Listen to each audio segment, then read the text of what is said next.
ಕರ್ತನ ಪರಿಶುದ್ಧ ನಾಮಕ್ಕೆ ಸ್ತೋತ್ರವುಂಟಾಗಲಿ.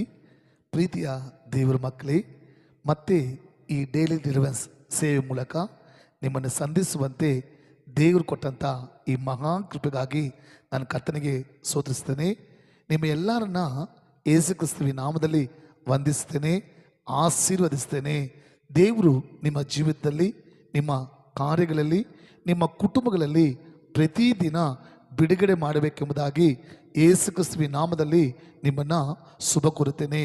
ಪ್ರೀತಿಯ ದೇವ್ರ ಮಕ್ಕಳೇ, ಈ ಡೈಲಿ ಡೆಲಿವರೆನ್ಸ್ ಸೇವೆಯ ಮುಖ್ಯ ಉದ್ದೇಶ ಈ ವಾಕ್ಯವನ್ನು ಕೇಳುತ್ತಿರುವ, ನೋಡುತ್ತಿರುವ, ನಂಬುತ್ತಿರುವ ಪ್ರತಿಯೊಂದು ಒಬ್ಬರ ಜೀವಿತದಲ್ಲಿ ದೇವರು ಬಿಡುಗಡೆ ನಾಯಕನಾಗಿದ್ದು ನಿಮ್ಮನ್ನು ಬಿಡುಗಡೆ ಮಾಡುವ ದೇವರಾಗಿದ್ದಾರೆ. ನೀವು ನಂಬಿದರೆ ದೇವರ ಮಹಿಮೆಯನ್ನು ಕಾಣ್ತೀರಾ. ಇವತ್ತು ಕೂಡ ನಿಮ್ಮ ಬಿಡುಗಡೆಗೋಸ್ಕರ ಪ್ರಾರ್ಥಿಸೋದು ಮುಂಚೆ ದೇವರ ವಾಕ್ಯನ ಓದಿ ನಿಮಗೋಸ್ಕರ ಬಿಡುಗಡೆಗೋಸ್ಕರ ಪ್ರಾರ್ಥಿಸಲು ಆಸೆ ಪಡ್ತೇನೆ. ನೀವು ಯೆಶಾಯ ಬರೆದ ಪ್ರವಾದನ ಪುಸ್ತಕ 43ನೇ ಅಧ್ಯಾಯ 19ನೇ ವಾಕ್ಯ, ಯೆಶಾಯ 43:19. ಯೆಶಾಯ ಪ್ರವಾದನ ಪುಸ್ತಕ 43ನೇ ಅಧ್ಯಾಯ 19ನೇ ವಾಕ್ಯ ಈ ರೀತಿ ಬರೆಯಲ್ಪಟ್ಟಿದೆ: ಇಗೋ, ಹೊಸ ಕಾರ್ಯವನ್ನು ಮಾಡುವೆನು.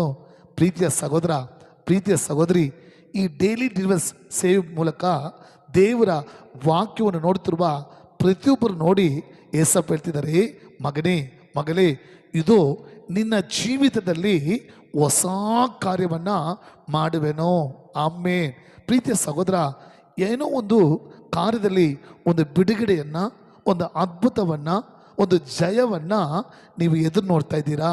ಒಂದು ವೇಳೆ ನಿಮ್ಮ ಕುಟುಂಬದ ಕಾರ್ಯವಾಗಿರ್ಬೋದು, ಅಥವಾ ನೀವು ಮಾಡುವ ಕೆಲಸದ ಕಾರ್ಯವಾಗಿರ್ಬೋದು, ಅಥವಾ ನೀವು ಮಾಡುವ ಬಿಸ್ನೆಸ್ ಕಾರ್ಯವಾಗಿರ್ಬೋದು, ಅಥವಾ ನಿಮ್ಮ ಸೇವೆಯ ಕಾರ್ಯವಾಗಿರ್ಬೋದು, ಒಂದು ಬದಲಾವಣೆಯನ್ನು ಎದುರು ನೋಡ್ತಿದ್ದೀನಿ, ಒಂದು ಬಿಡುಗಡೆಯನ್ನು ಎದುರು ನೋಡ್ತಿದ್ದೀನಿ, ಒಂದು ಆಶೀರ್ವಾದ, ಒಂದು ಜಯವನ್ನು ಎದುರು ನೋಡ್ತಿದ್ದೀನಿ. ಆದರೆ ನಾನು ಎದುರು ನೋಡುವಂಥ ಒಂದು ಬಿಡುಗಡೆ, ಒಂದು ಆಶೀರ್ವಾದ, ಒಂದು ಬದಲಾವಣೆ ನನ್ನ ಜೀವನದಲ್ಲಿ ಹೊಂದ್ಕೊಳ್ಳೋಕ್ಕಾಗ್ತಿಲ್ಲ ಎಂಬುದಾಗಿ ವೇದನೆ ಪಡ್ತಿದ್ದೀರಾ. ಪ್ರೀತಿಯ ಸಹೋದರ, ಪ್ರೀತಿಯ ಸಹೋದರಿ, ಇವತ್ತು ಯೇಸು ಸ್ವಾಮಿ ನಿಮ್ಮ ನೋಡಿ ಹೇಳ್ತಿದ್ದಾನೆ, ಮಗನೇ, ಮಗಳೇ, ನೀವು ಎದುರು ನೋಡುವ ಬದಲಾವಣೆ, ನೀವು ಎದುರು ನೋಡುವ ಬಿಡುಗಡೆ, ನೀವು ಎದುರು ನೋಡುವ ಒಂದು ಆಶೀರ್ವಾದವನ್ನು, ನೀವು ಎದುರು ನೋಡುವ ಒಂದು ಜಯವನ್ನು ಇವತ್ತೇ ನಿಮ್ಮ ಜೀವಿತದಲ್ಲಿ ನಾನು ಮಾಡುತ್ತೇನೆ. ಅದನ್ನೇ ಹೇಳ್ತಿದ್ದಾರೆ, ಇಗೋ, ಹೊಸ ಕಾರ್ಯವನ್ನು ಮಾಡ್ತೀನಿ. ನಿಮ್ಮ ಜೀವಿತದಲ್ಲಿ ಎಲ್ಲದರಲ್ಲಿ ಒಂದು ಬದಲಾವಣೆ ನೋಡ್ತೀರಾ.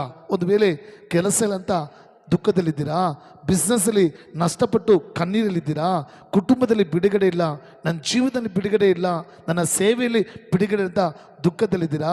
ಏಸಪ್ಪ ಹೇಳ್ತಿದ್ದಾರೆ, ಇದೋ ಮಗನೇ, ಇದೋ ಮಗಳೇ, ಇವತ್ತೇ ಹೊಸ ಕಾರ್ಯವನ್ನು, ಒಂದು ಹೊಸ ಅದ್ಭುತವನ್ನು ನಿನ್ನ ಜೀವಿತದಲ್ಲಿ ನಾನು ಮಾಡ್ತೇನೆ. ನೀವು ನಂಬುವುದಾದರೆ ಯೇಸುವಿನ ನಾಮದಲ್ಲಿ ಪ್ರವಾದನೆಗೆ ಹೇಳ್ತೀನಿ, ಪ್ರಾಫೆಸಿಯಾಗಿ ಹೇಳ್ತೀನಿ, ಇವತ್ತಿಂದ ನಿಮ್ಮ ಬಿಸ್ನೆಸ್ಸಲ್ಲಿ, ನಿಮ್ಮ ಕೆಲಸದಲ್ಲಿ, ನಿಮ್ಮ ಕುಟುಂಬದಲ್ಲಿ, ನಿಮ್ಮ ವೈಯಕ್ತಿಕ ಪರ್ಸ್ನಲ್ ಕಾರ್ಯಗಳಲ್ಲಿ, ನಿಮ್ಮ ಸೇವೆಗಳಲ್ಲಿ ಹೊಸ ಕಾರ್ಯಗಳನ್ನು ನೋಡ್ತೀರಾ. ಹೊಸ ಅದ್ಭುತಗಳನ್ನು, ಬದಲಾವಣೆಗಳನ್ನು, ಆಶೀರ್ವಾದಗಳನ್ನು, ಜಯಗಳನ್ನು ಹೊಂದ್ಕೊಳ್ತೀರಾ.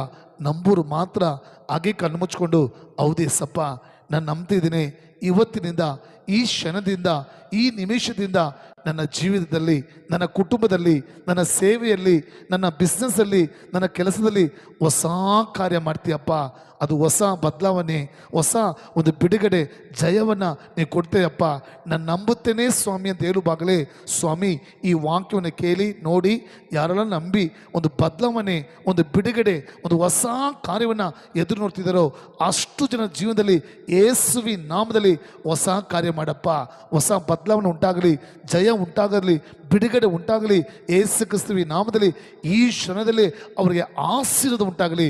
ಆ ರೀತಿ ಮಾಡಿಬಿಟ್ಟಿದ್ದಕ್ಕೆ ಸ್ತೋತ್ರ. ಎಲ್ಲ ಘನಸ್ತುತಿ ಮಹಿಮೆ ನಿಮ್ಮೊಬ್ಬರಿಗೆ ಸಲ್ಲಿಸ್ತೇನೆ, ನಮ್ಮ ಜೀವನ ತಂದೆಯೇ. ಆಮೇನ್. God bless you.